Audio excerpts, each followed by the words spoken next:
President Trump appears to be lapping up all the attention from the British royals, describing it as truly one of the highest honours of my life to be on a second state visit.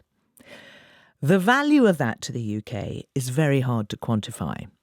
But there are aspects of the royals that you can put a cost on. We thought it worth trying to figure out, are the royals really worth it? It's a really good question, isn't it? And it's a kind of lesson in cost-benefit analysis, because we can go through the two sides of the ledger, the costs and the benefits. And in general, in the public sector, they often do this thing. Even if there isn't a financial flow with the benefit, they'll sort of say, this is worth X. They still put a figure on it. Yeah, even though there isn't actual money passing hands. And then they'll work out the cost, the benefits, and say, do the costs exceed the benefits? Okay, and that's so what you do. Can we try to do that? Yeah, let's have a go. We should start with costs then. Yeah, right. So Sam, our producer, sort of gathered some of the figures. So you have the sovereign grant, and that is the money the taxpayer pays or is handed over for the royal family to run its affairs, and that's 130 million or so a year.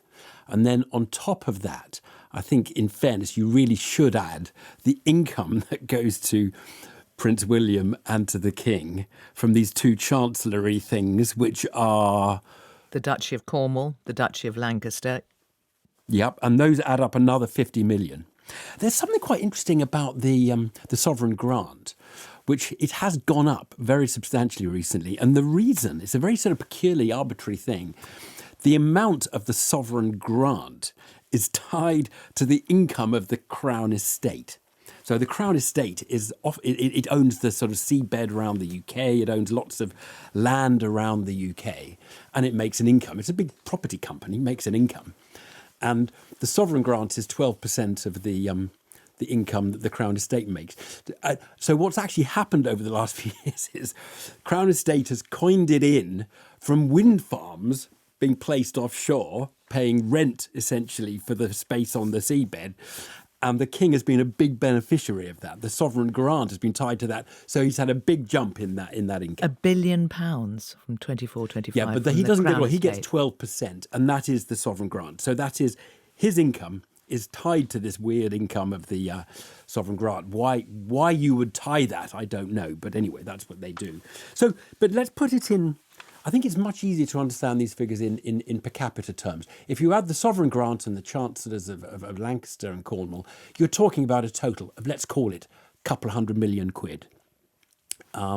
There are some tax concessions as well. We don't know what the King's private income is. We don't know what the full tax paid on that is and how much tax isn't paid on that ordinary people would pay. But let's call it a couple £100 million. I think Republic, the anti-royal campaign, would say there's a lot more subsidy in the system. But call it a couple £100 million for the moment. That's kind of £4 per adult in the country per year. So that's the sort of scale of it, really, on the cost side. OK, so one immediately thinks, everyone's going to be thinking, are they worth £4 to me? Well, that would be a good question to ask. Now, if we want to ask about the benefits, this is where the figures are, you just make up the figures, as you often do in cost-benefit analysis, because you don't have financial flows from the benefits, do you? We don't pay the royal family for a hospital visit where they cut the ribbon on a new hospital.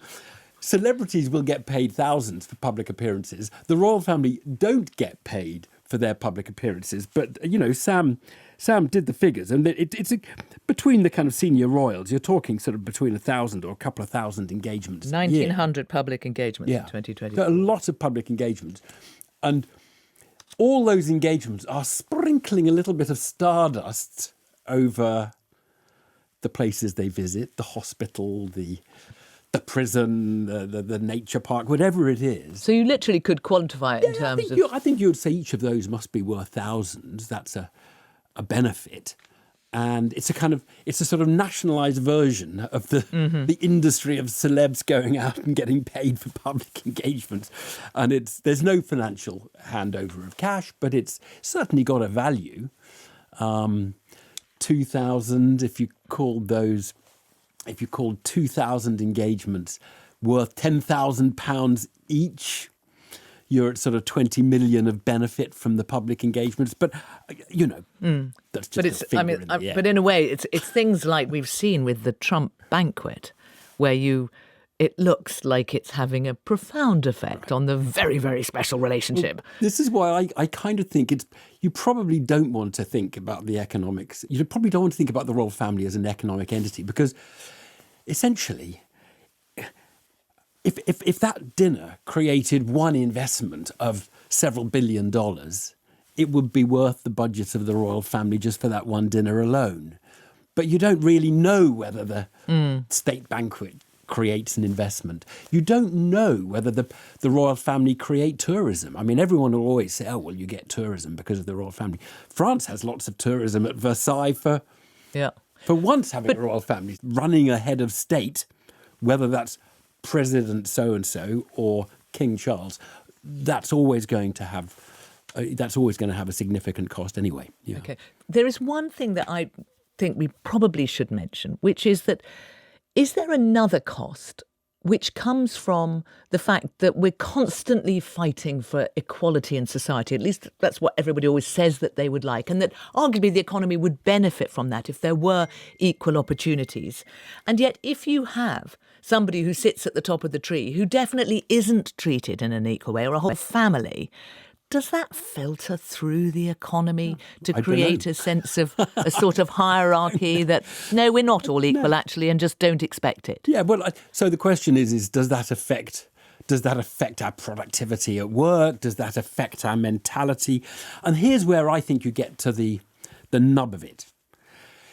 If you said to people, how much pleasure or displeasure do you get out of the existence of the royal family? Let's put a price on the kind of utility that you get as a person, as a citizen of the UK, from the existence of the king. Now, a lot of people would say, I'd pay more than £5 a year to be able to read about the king. Well, they're already paying more than that when they're reading about it. You think how well some magazines do. I'd pay loads for the pleasure of the existence of a royal family. I mean, they wouldn't want to pay it because it kind of debases it to think of it in money terms, but they would be willing, the value they get out of it would make them want to pay for it. And there are also lots of people who would say, you know what, I'd pay a tenner for us not to have a royal family because it infantilizes us all. And I don't. So in the end, I think you just have to say the merit of the royal family is do the public want a royal family? And if they do, I would have thought the kind of £5 a year we're each paying, or whatever it is, I would have thought it's worth paying if people want it. And it's definitely not worth paying if people don't want it. So you come back to a kind of the benefit, the nebulous benefit is that sort of willingness to pay for it, which is really just another way of saying, do the public want it? Which gets you back to the polls, which show...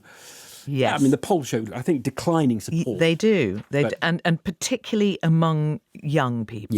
Yeah. I mean, I think younger people are much more willing to say we should have an elected head of state. 6 in 10 younger people. That's 16 to 34 favour an elected. And the overall population, I think about half support the existence of the royal family, and there's a smaller number who don't like the existence of a royal family, and then a group in the middle. So, I mean, in the end, it just comes down. If you want it, it's probably worth it. If you don't want it, definitely don't have it.